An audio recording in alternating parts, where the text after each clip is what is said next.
Assalamualaikum warahmatullahi wabarakatuh. Hai adik-adik semuanya, bagaimana kabarnya hari ini? Semoga kita semuanya masih dalam keadaan sehat walafiat ya.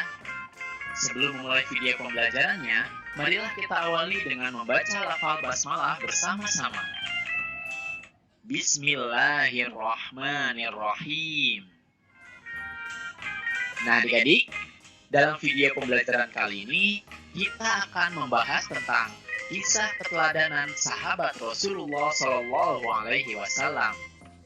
Semoga dengan kalian menyimak video pembelajaran ini, kalian bisa memahami dan juga bisa menceritakan kisah keteladanan sahabat Rasulullah Shallallahu Alaihi Wasallam. Oke, kalian sudah siap? Mari kita simak kisah keteladanannya.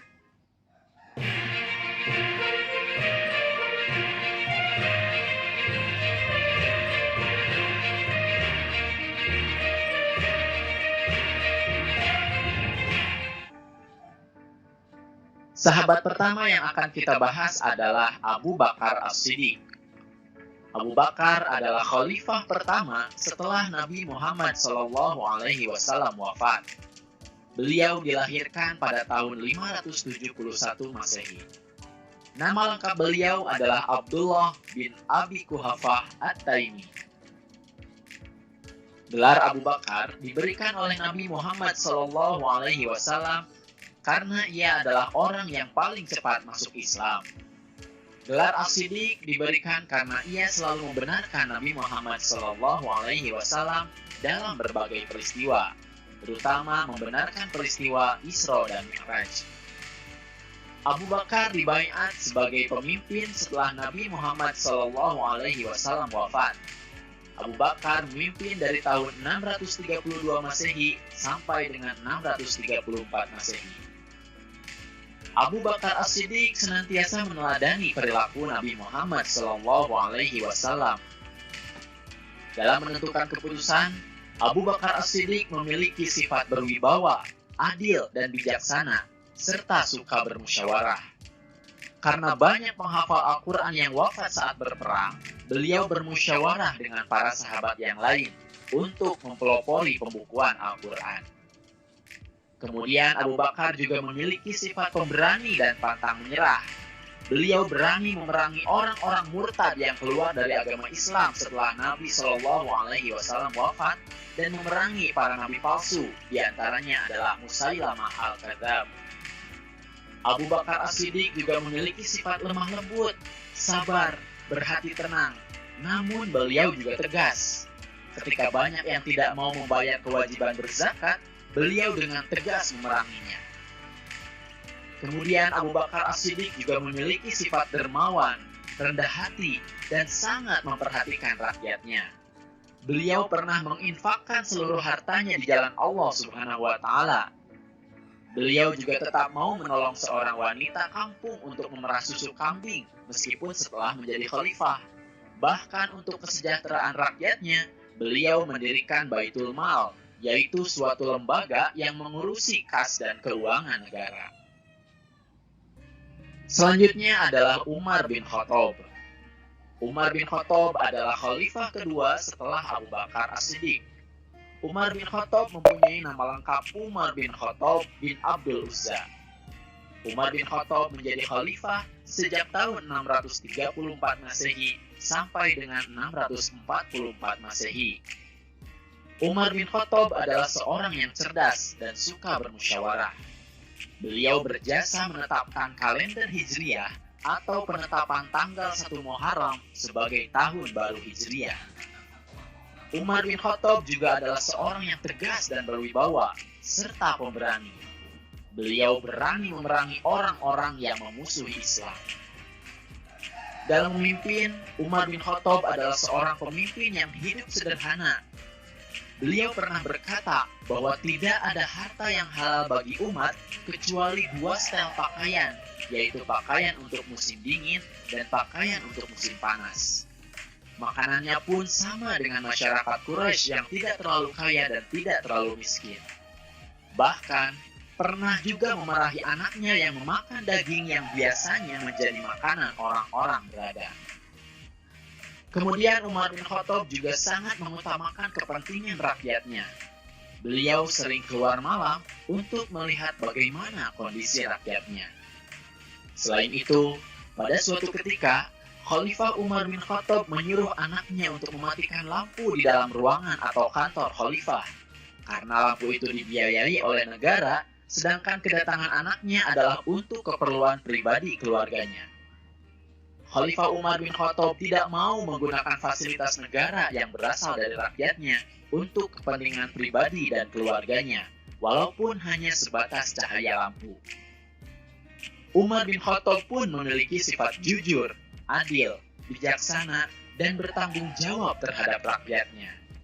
Pada masa pemerintahannya, beliau pernah bersegera memperbaiki jalanan yang rusak karena takut diminta pertanggungjawaban di hadapan Allah Subhanahu wa Ta'ala.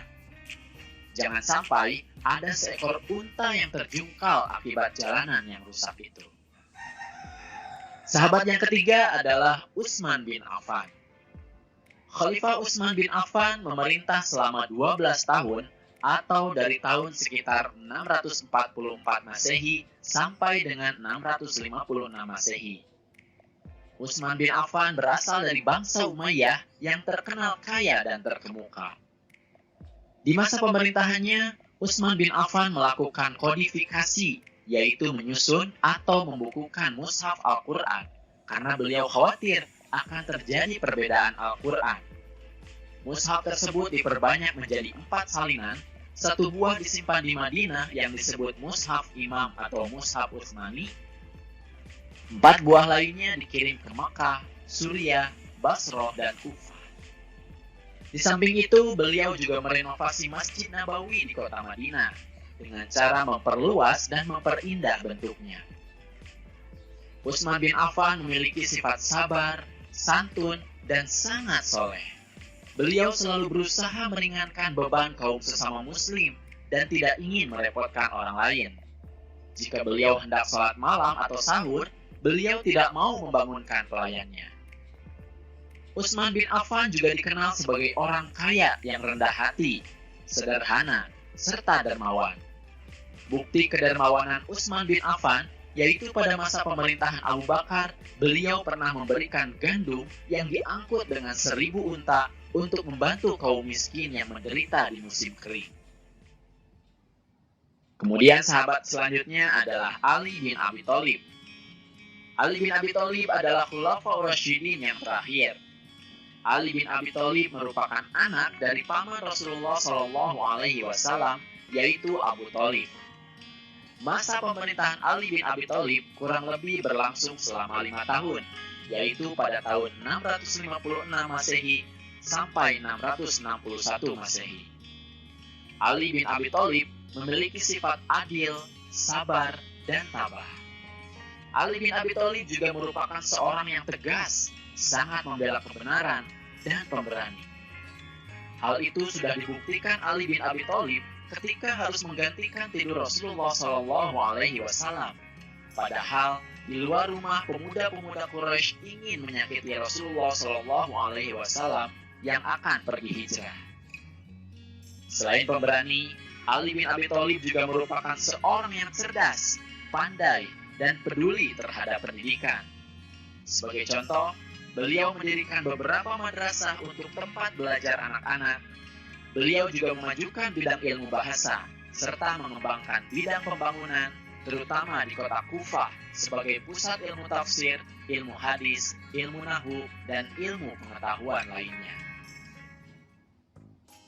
Nah, itulah adik-adik, kisah keteladanan dari sahabat-sahabat Rasulullah Shallallahu Alaihi Wasallam.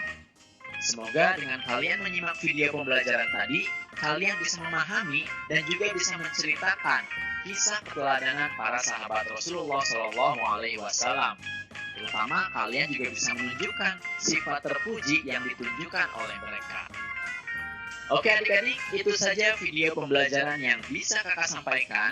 Jangan lupa like, komen, dan subscribe video ini. Kemudian aktifkan tanda loncengnya supaya kalian bisa mendapatkan informasi dari update video yang terbaru.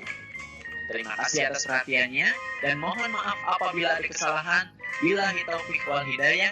Wassalamualaikum warahmatullahi wabarakatuh.